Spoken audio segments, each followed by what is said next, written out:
John and Sarah Johnson seemed like the perfect couple, living a dream life with their two children in a pristine suburban home. To the outside world, they were the ideal family, successful, charitable, and always smiling. But behind closed doors, something far more sinister was brewing. When their 16-year-old daughter, Emily, vanished without a trace, the search for answers revealed a chilling truth that no one could have imagined. The Johnsons weren't just hiding their daughter, they were hiding something far darker, and the perfect family facade was only the beginning of a twisted, unimaginable crime. The Johnson family lived in a quiet suburban neighborhood, a picture of normalcy. Their home, a two-story house with a white picket fence and a perfectly manicured lawn, stood as a symbol of success. John Johnson, the father, was a well-respected financial advisor at a local firm. He was known for his professionalism, his punctuality, and his calm demeanor. Sarah, the mother, was a devoted homemaker who had once worked as a teacher, but had chosen to stay home after their second child, Ethan, was born. She was involved in almost every community event, whether it was organizing charity drives or hosting book clubs. Their two children, Emily and Ethan, were polite, well-mannered, and always seemed to be exactly where they were supposed to be. Emily, at 16, was a quiet but bright teenager with a love for reading and art. She often spent her afternoons sketching in her room or reading books her mother recommended. Ethan, a year younger, was more outgoing. He played soccer and had a group of friends who would often come over to play games or hang out in the backyard. The Johnsons were the type of family people envied. They had everything anyone could ask for: a beautiful home, a stable income, and two children who appeared to be thriving. In the neighborhood, they were seen as a model family. They attended every community gathering, whether it was a 4th of July barbecue or a Thanksgiving charity event. They made sure to send Christmas cards to everyone in the neighborhood, always with a picture-perfect family photo of them smiling in front of their Christmas tree. Sarah was especially careful about maintaining their reputation, always making sure her home was spotless and that everyone knew just how much time she devoted to her family. John, meanwhile, was the reliable father figure who always seemed to have everything under control. He would often help neighbors with home repairs or lend a hand with yard work, always going the extra mile to make sure everyone was taken care of. The Johnsons had a routine. On weekdays, John would leave for work early, while Sarah stayed home to manage the household. Emily would attend school and then return home in the afternoons to complete her homework, while Ethan would head off to soccer practice or hang out with his friends. Evenings were spent together, often enjoying family dinners and watching television. Weekends were for family outings, whether it was a trip to the park, a visit to a local museum, or simply enjoying a day in their backyard. Everything about their life seemed so organized, so controlled. It was as if nothing could ever go wrong. However, there was an underlying sense of perfection that was almost too good to be true. John's success at work was impressive, but it wasn't exactly clear how he achieved it. His clients spoke highly of him, but none of them seemed to know much about his personal life beyond the polite greetings at business meetings. Sarah's devotion to her family was admirable, but there were times when she seemed almost too eager to please everyone. The children, while well-behaved, were rarely seen outside of the house without their parents. They were rarely alone, always accompanied by one or both of their parents, as though they were constantly under scrutiny. On the surface, the Johnsons were everything anyone could aspire to be. Yet, in the back of their minds, some people in the neighborhood couldn't shake the feeling that there was something off about them. Something not quite right, though no one could put their finger on it. They were the perfect family, too perfect, some whispered, and no one could have ever imagined the darkness that lay just beneath the surface, waiting to be uncovered. It started as a typical Thursday afternoon, but within hours, the Johnson family's seemingly perfect world would be shattered. Emily, the 16-year-old daughter, vanished without a trace. It wasn't until Sarah called the police that anyone realized something was terribly wrong. She sounded frantic, her voice trembling as she explained that Emily had gone missing. The family's house, once a place of comfort and routine, was now filled with confusion and panic. Sarah told the authorities that Emily had simply gone out for a walk, But when hours passed without her returning, Sarah became increasingly worried. Neighbors, who had grown accustomed to the steady presence of the Johnson family, were immediately concerned. They described Emily as a quiet but responsible teenager, someone who would never just leave without telling anyone. The disappearance seemed out of character for her. John, who had come home early from work upon hearing the news, appeared equally upset, though his calm demeanor raised questions. Some neighbors later remarked that his reaction seemed almost too controlled, too composed for a father who had just discovered that his daughter was missing. The police launched an investigation, canvassing the area and speaking with friends, family, and anyone who might have seen Emily in the hours leading up to her disappearance. There were no clues, no signs of forced entry into the house, no indication that Emily had been abducted or had run away. The search stretched into the following days, with volunteers combing through nearby forests and fields, checking local parks, and searching every possible area where Emily could have gone. Flyers with her photo were posted all over town, and social media exploded with messages of concern, hoping to bring Emily home safely. But as the days turned into weeks, the situation grew more perplexing. There was no ransom note, no phone call, no contact from Emily. She seemed to have vanished into thin air. As the police dug deeper, they began to question Sarah and John more closely. They tried to maintain their composure, appearing hopeful that their daughter would be found. But it was clear that something wasn't adding up. Friends and neighbors described the couple as unusually private, never discussing their personal lives with anyone, which only seemed stranger now that their daughter was missing. Then, just as the search was losing momentum, something even more bizarre happened. The Johnsons packed up their belongings, sold their house, and left without so much as a goodbye to the neighbors. The timing was uncanny. They disappeared just as the investigation into Emily's disappearance seemed to hit a dead end. John and Sarah had always been friendly, but distant.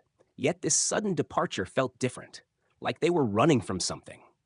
No one knew where they went, and no one knew why they left so abruptly.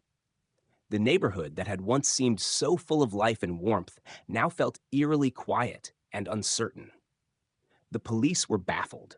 There was no evidence to suggest that the Johnsons had been involved in anything criminal, but their sudden departure raised questions that they couldn't ignore. Emily's case, which had seemed like a straightforward missing persons case, had now become much more complex. Sarah and John's actions were raising alarm bells, and the authorities began to wonder if the Johnsons knew far more than they were letting on. Yet, without any concrete evidence, the case went cold. The perfect family, who had once been the envy of their neighborhood, had disappeared just as quickly as their daughter, leaving behind a web of questions with no answers. As the weeks passed since the Johnsons' sudden disappearance, the investigation stalled. Emily's case remained unsolved, and the authorities were left with few leads. However, the more they looked into the family's background, the stranger things became. The Johnsons had left behind their home, their friends, and their neighbors with barely a trace. What seemed like a simple missing person case had begun to feel like something far darker, and the investigators couldn't shake the feeling that there was more to the story than anyone had realized. Detectives started by digging into the family's financial records. On the surface, everything appeared normal. John had a successful career as a financial advisor, and Sarah had no known sources of income aside from her husband's earnings. But as they dug deeper, they discovered something strange.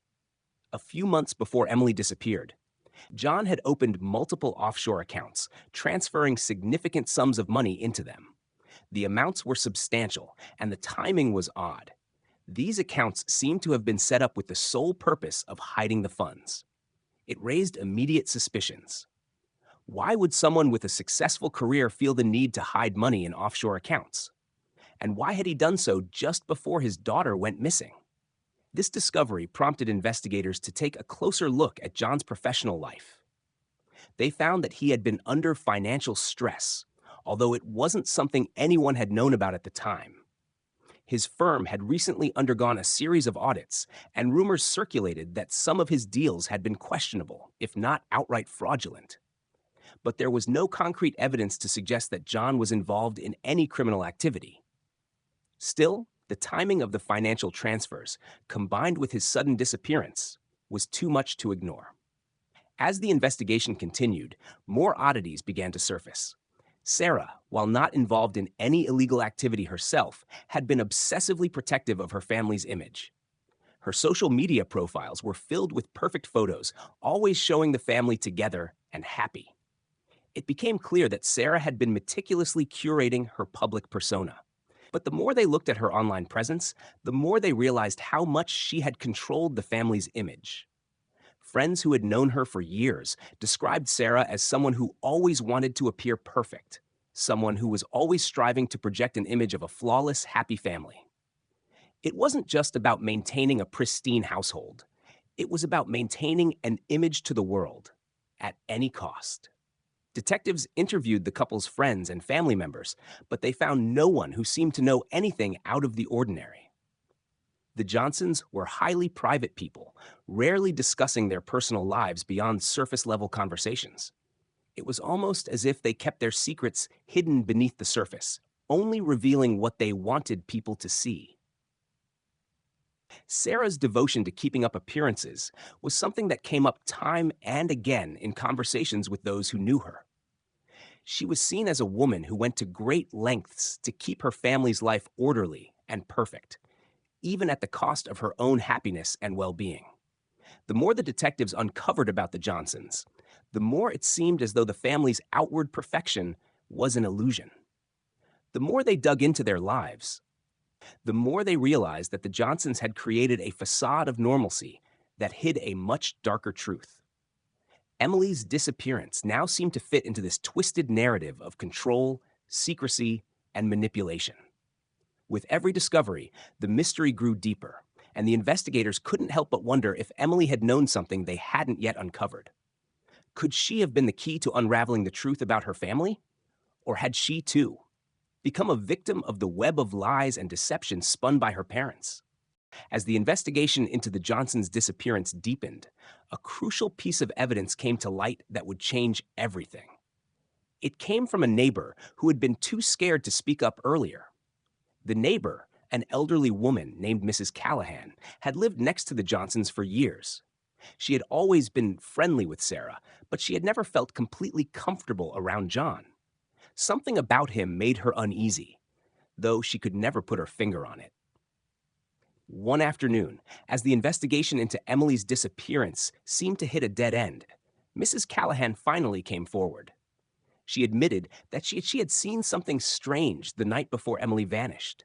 Late one evening, she had looked out her window to see John and Sarah arguing in their garage. The argument was heated, though the words were muffled by the closed garage door. Mrs. Callahan had never seen the couple fight before. They had always seemed so composed, so perfect, and seeing them in such an intense, emotional moment left her unsettled. Though she didn't know exactly what the fight was about, she recalled that it had been unlike anything she had ever witnessed from the Johnsons. The next day, everything seemed normal. The couple was calm, as if nothing had happened. Their behavior didn't match the intensity of the argument Mrs. Callahan had seen just hours earlier. Sarah and John acted as though everything was fine. To the outside world, the Johnsons were still the perfect family, but Mrs. Callahan couldn't shake the feeling that something had changed. She now believed that Emily's disappearance was somehow connected to that night. When investigators spoke to Mrs. Callahan, they decided to search the Johnsons' home again, focusing on the garage. After hours of combing through the area, they made a chilling discovery. Behind a false wall in the basement, they uncovered a set of hidden cameras. The footage on these cameras revealed something that none of them had expected. Secret recordings of Emily in various parts of the house, often looking distressed and uncomfortable. Some of the footage had been taken in the days leading up to her disappearance, while others appeared to have been recorded much earlier. The cameras had been strategically placed in the home, capturing moments when Emily thought she was alone. The videos painted a disturbing picture of a family that was far from perfect. It became clear that Emily had been isolated, monitored, and possibly manipulated. The footage showed Sarah, sometimes in the background, watching over her daughter in a way that seemed protective at first, but soon became unsettling. Emily was often seen looking uncomfortable, as though she was aware she was being watched but unable to escape. The discovery of these tapes shattered the illusion of a happy family and made investigators wonder just how far Sarah and John were willing to go to keep up their perfect image. The tapes were not just surveillance. They were a record of years of emotional control, manipulation, and perhaps even psychological abuse. Emily had been subjected to a life of constant observation, unable to break free from the suffocating grip of her parents. It became evident that Emily's disappearance was not a simple case of a runaway teen, but rather a carefully orchestrated event, possibly planned by the very people who were supposed to love and protect her. As investigators reviewed the footage, they started to piece together the horrifying truth.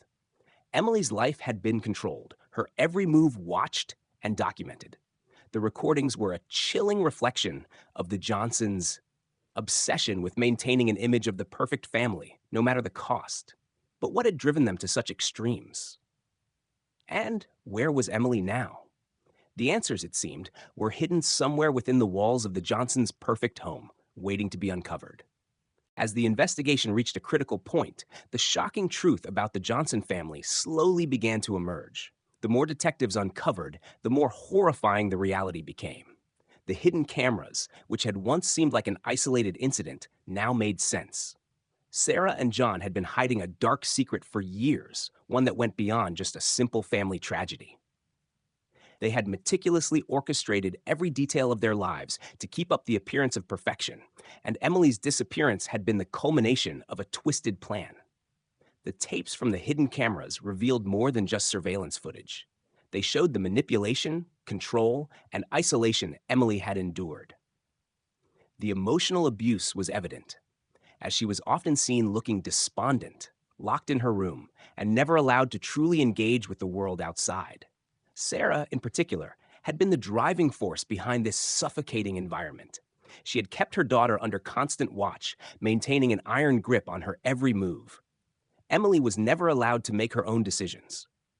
Every aspect of her life was dictated by Sarah, who seemed to derive satisfaction from controlling every detail. John, while outwardly calm and supportive, had been complicit in this psychological prison, turning a blind eye to his wife's actions while keeping up the perfect family facade. The more they looked into the Johnsons' past, the clearer it became that the family had always been about appearances. The couple's obsession with their public image was no accident. They had lived their entire lives trying to project the illusion of the ideal family, hiding their flaws and personal struggles behind a mask of perfection. In private, however, they had created a toxic environment for Emily. Sarah, determined to keep up the perfect family image, had resorted to drastic measures. And when Emily's growing desire for independence became too much to control, the decision to make her disappear had been made. It wasn't just that Emily had been isolated. There was evidence to suggest that Sarah had planned for her to disappear for good. Investigators discovered that in the months leading up to Emily's vanishing, Sarah had taken out a large life insurance policy in her daughter's name, with herself listed as the beneficiary. This discovery pointed to something far more sinister. Sarah had been preparing for Emily's disappearance long before it happened. It was a chilling realization that the perfect family had been built on lies, manipulation, and financial gain. The investigation reached its climax when Emily was finally found, not dead, as the investigators had feared, but alive. She had been hiding in a remote cabin, isolated and alone, cut off from the world. Her parents had planned her disappearance in order to stage it as a runaway, believing that they could then live their lives free from any repercussions. They had left her to suffer in silence, completely out of touch with the outside world. When Emily was rescued, she was visibly shaken but alive. She had been held captive, psychologically tormented by the very people who were supposed to love and protect her. Her rescue marked the end of the Johnsons' carefully constructed facade. The couple was arrested, and the truth about their twisted scheme came to light.